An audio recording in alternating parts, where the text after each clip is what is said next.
महाराष्ट्रातील अंशतः अनुदानित तमाम शिक्षक शिक्षकेतर बंधू आणि भगिनींनो नमस्कार।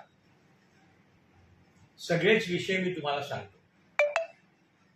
मला भरपूरच फोन येतात। प्रत्येकाला सांगितलं आज सायंकाळी व्हिडिओ देतो।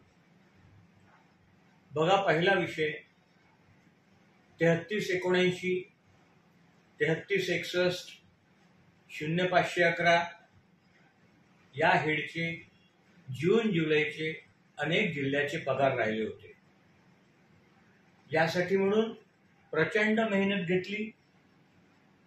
पुण्याला गेलो, पुण्याहून प्रस्ताव पाठवला, तो प्रस्ताव शासनाकडे आणला, शासनाकडे पाठपुरावा केला, वित्त विभागाकडे पाठपुरावा केला आणि आज 43% ग्रँट एकूण बजेटच्या मंजूर 43%, म्हणजे आज 5% वाढीव सोडली।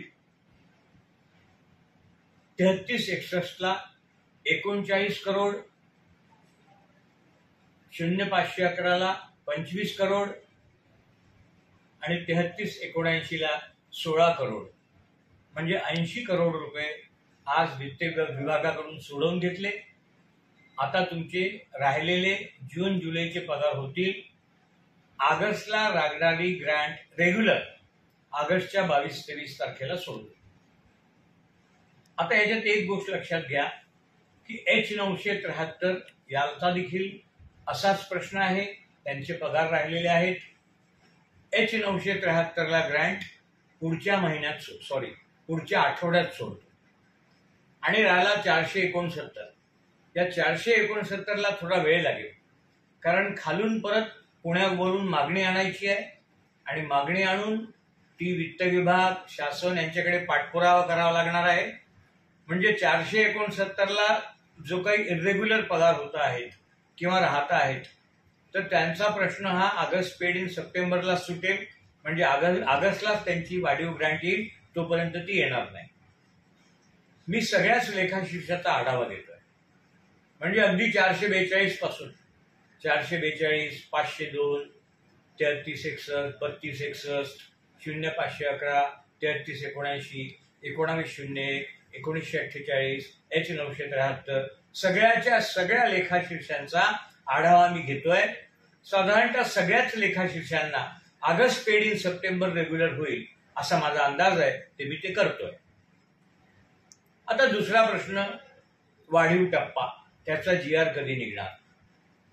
वाढीव टप्प्याची फाईल वित्त विभागाकडे गेली आहे। खंडेराव जगदाळे माझ्यासोबत होते, म्हात्रे साहेब माझ्या पहिले जाऊन आले। मी देखील आज सौरभ विजय जे वित्त विभागाचे प्रधान सचिव आहेत वेळेचे, त्यांना भेटलो।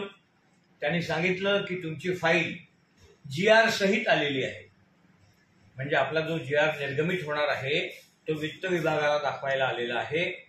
साधारणतः मला 1 दिवस द्या, म्हणजे आजचा आणि उद्याचा, मी तुम्हाला ती फाईल तात्काळ परत करतो। म्हणजे आजचा आहे बुधवार, मंगळवार, उद्याला ती फाईल येईल। म्हणजे गुरुवारला एखाद्या वेळेस शासन आदेश निघू शकेल, पण मला शंका वाटते, कारण ती फाईल आल्यानंतर परत भुसे साहेबांना दाखवावी लागणार आहे, त्यांची सही घ्यावी लागणार आहे आणि त्याच्यानंतर GR निर्गमित होईल। याचा अर्थ असा की एक तर गुरुवारी नाही तर पुढच्या आठवड्यात मंगळवार नंतरच हा शासन आदेश निर्गमित होईल। आणि तुम्ही तशी काळजी करू नका ना, ऑगस्ट पेड इन सप्टेंबर आहे, ऑगस्ट महिन्याची बिल सप्टेंबरच्या 18 तारखेला जाणार आहे, 18 ते 20 दरम्यान, म्हणजे या आठवड्यात किंवा मॅक्सिमम पुढच्या आठवड्यात हा शासन निर्णय निर्गमित होईल। आता दुसरा मुद्दा, त्रुटीचा विषय आहे का? खरं बोलायचं, तुमच्याशी खोटं बोलू नये, त्रुटीचा विषय आज नाही। हा शासन आदेश निघाल्यानंतर त्रुटीच्या विषयासाठी परत एक वेळा जीवाचं रान मी तुमच्यासाठी करेन। मीच काय, सगळेच करतील। म्हात्रे साहेब पण माझ्यासोबत असतात, खंडेराव जगदाळे पण असतात। सांगण्याचं तात्पर्य हा GR टप्पावाढीचा निघून जाऊ द्या, हा निघाल्यानंतर आपलं होणारच नाही अशी भीती मनात बाळगू नका. गिरीश महाजन साहेब आहेत, चव्हाण आमदार पण आहेत, दादाजी भुसे पण आहेत. हे सगळे सीएमला फीड करून, म्हणजे आम्ही पण करू, आपण शुद्धीपत्रक 5,990 शिक्षकांकरता 100% भविष्यात काढू असा मी तुम्हाला विश्वास देतो. पण आज तो विषय नाही, हे देखील तेवढं सत्य आहे. आता संच मान्यता तर 30 सप्टेंबर झालीच आहे, तो विषय पण राहिला नाही. आता तुम्ही फक्त विद्यार्थी संख्या ढासळू देऊ नका. किमान 20 विद्यार्थी एका वर्गात ठेवा, एवढी मी तुम्हाला विनंती करतो. आणि तुर्तास एवढेच, तुम्ही फक्त पाठीवर हात ठेवून लढ म्हणा. मी लढतोय. धन्यवाद.